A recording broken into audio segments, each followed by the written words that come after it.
Agora, do jeito que a ação está expressa aqui, né, como integral no tempo da Lagrangiana, isso aqui aparentemente é uma função só do tempo, então é preciso interpretar devidamente de que maneira a função S, a ação, pode ser vista como uma função que gere uma transformação canônica.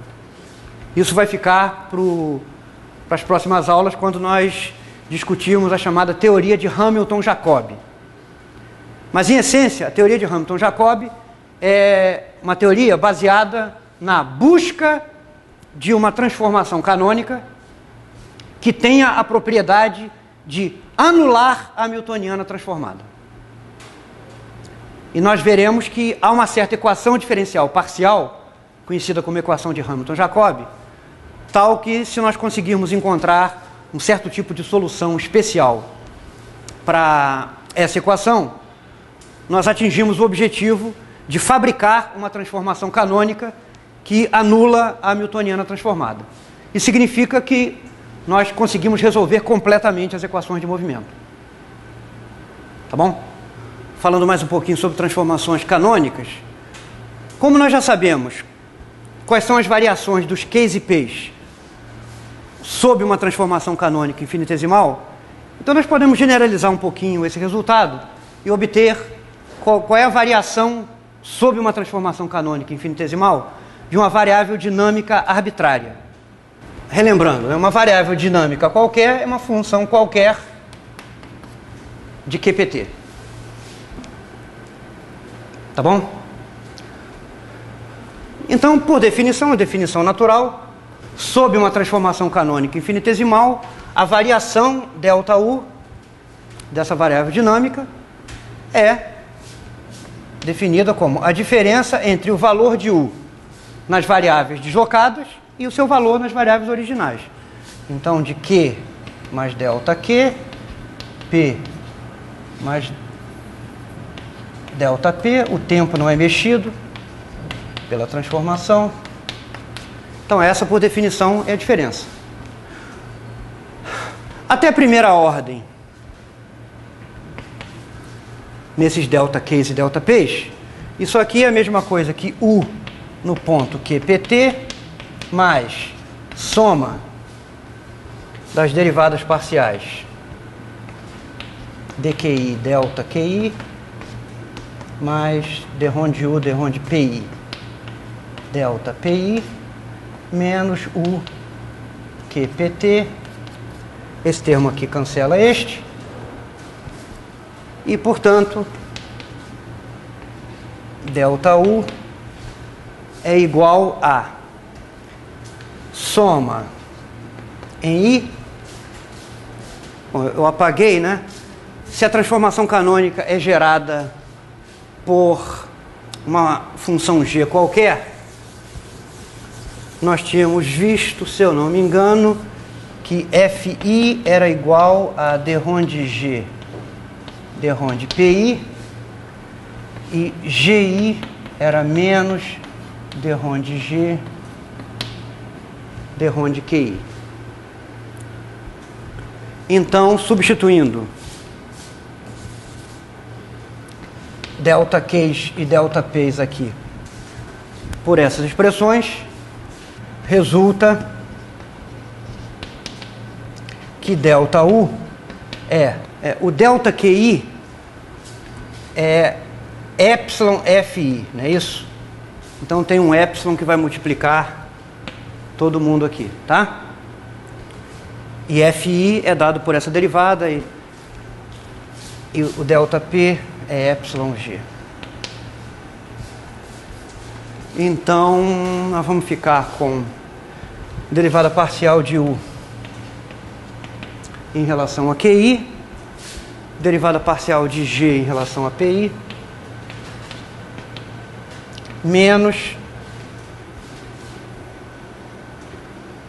derivada de U em relação a PI, derivada de G em relação a QI. Mas isso aqui é o parêntese Poisson de U com G. Tá? Então, na notação de parêntese Poisson, delta U é epsilon U G. Esse é o resultado genérico para a variação de uma variável dinâmica arbitrária sob uma transformação canônica infinitesimal gerada pela função G. Um comentário. Esse resultado aqui, ou essa definição, está utilizando o ponto de vista ativo de encarar uma transformação canônica. Ponto de vista ativo significa que nós encaramos a transformação como levando um ponto do espaço de fase num outro ponto do mesmo espaço de fase. Tá? Então, se isso aqui representa simbolicamente o espaço de fase, encarar essa transformação que leva de Q em Q mais delta Q, P em P mais delta P, do ponto de vista ativo, nós saímos de um ponto QP e íamos parar num ponto vizinho, Q mais delta Q, P mais delta P. Tá? Então, se nós mudarmos o ponto do espaço de fase, o valor da função muda, porque agora a função é calculada num ponto diferente do ponto em que era calculado originalmente. Então, encarando a transformação canônica do ponto de vista ativo, a variação sofrida por uma variável dinâmica qualquer sob uma transformação canônica infinitesimal, cuja função geradora é G, é dada por essa expressão simples aqui. Agora, aproveitando esse resultado, nós podemos dar uma demonstração bem simples da identidade de Jacobi. Bom, imagine o seguinte. Imagine duas variáveis dinâmicas, sejam E e F, e considere suas variações sob a transformação canônica gerada por G. Tá? Então, de acordo com esse resultado aqui, nós temos que ΔE é igual a epsilon, parêntese Poisson, de E com G, e idem para F trocando U por F. ΔF é epsilon, parêntese Poisson, de F com G. Tá bom? Agora vamos considerar a variável dinâmica, que é o parêntese de Poisson de E com F. Tá? A variação do parêntese Poisson é dada pela mesma fórmula que está aqui, pondo no lugar de U o parêntese Poisson de F com G. Então isso aqui vai dar epsilon, parêntese de Poisson com G, do parêntese Poisson de E com F. Mas nós podemos olhar para essa mesma variação de um outro ponto de vista, que é o seguinte, ó. O parêntese de Poisson de duas variáveis dinâmicas, nós já vimos que é invariante sobre transformações canônicas. Não depende das variáveis canônicas escolhidas para calcular o parêntese Poisson. Então, se esse parêntese Poisson de E com F muda, é por causa das mudanças das variáveis dinâmicas E e F. Tá bom? A única coisa que provoca mudança no valor desse parêntese Poisson, quando fazemos essa transformação canônica infinitesimal, gerada por G, é a mudança nas variáveis dinâmicas E e F. Tá? Nós não precisamos dar a menor importância para o subscrito que colocaríamos aqui, ó, QP, ou variáveis transformadas, porque o resultado independe disso. Então, se esse parêntese Poisson muda, não é porque as variáveis mudaram, porque isso não afeta o parêntese Poisson. É porque, quer dizer, eu estou falando das variáveis canônicas, né? Se esse parêntese Poisson muda, a razão da mudança não é na mudança dos case pays originais para os case pays transformados, porque isso não afeta o valor do parênteses Poisson. Se ele muda, é por causa da mudança nos valores das variáveis dinâmicas E e F. Então, por outro lado,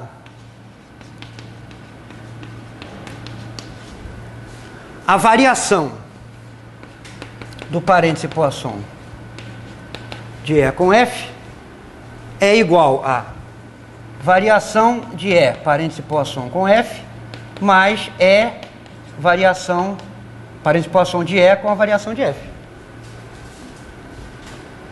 Ó, lembre-se que o parêntese Poisson envolve um produto, né? Envolve produtos. Derivada de E em relação a Q, derivada de F em relação a P. Então, se fizer uma variação disso, dá uma variação de um produto.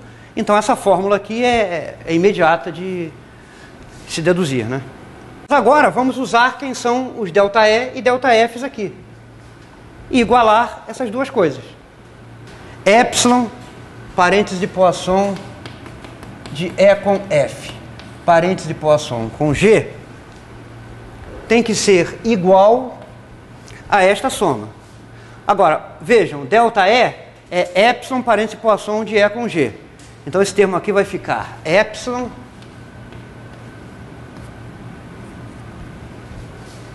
parêntese Poisson com F, e no ΔE aparece parêntese Poisson de E com G.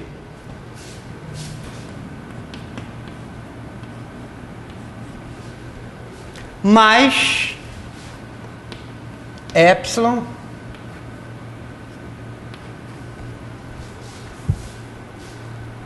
não, aqui tá aparece o parêntese Poisson de E com o ΔF tem parêntese Poisson de F com G.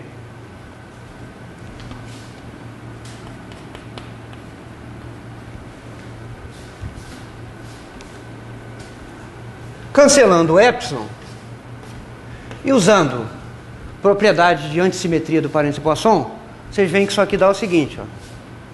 Vou repetir o primeiro termo. É F. G mais... Ó, veja que esse termo aqui, ó, pode ser escrito como G, E, F. Nós trocarmos E com G, troca um sinal. Trazemos para o primeiro membro, dá sinal positivo. E o último termo pode ser escrito como FGE. É só trocar a ordem aqui, dá um sinal menos, trazemos para o primeiro membro. Significa que se nós começamos com esse parêntese aqui e fazemos permutações cíclicas, a soma dos três termos dá identicamente zero. Essa é a identidade de Jacobi. Então, a partir de transformações canônicas infinitesimais e do argumento de que o parêntese Poisson não depende das variáveis canônicas escolhidas para o seu cálculo, e, portanto, essa variação aqui deve-se exclusivamente às variações de E e F, nós chegamos à identidade praticamente sem nenhum cálculo, né? A demonstração direta é extremamente trabalhosa.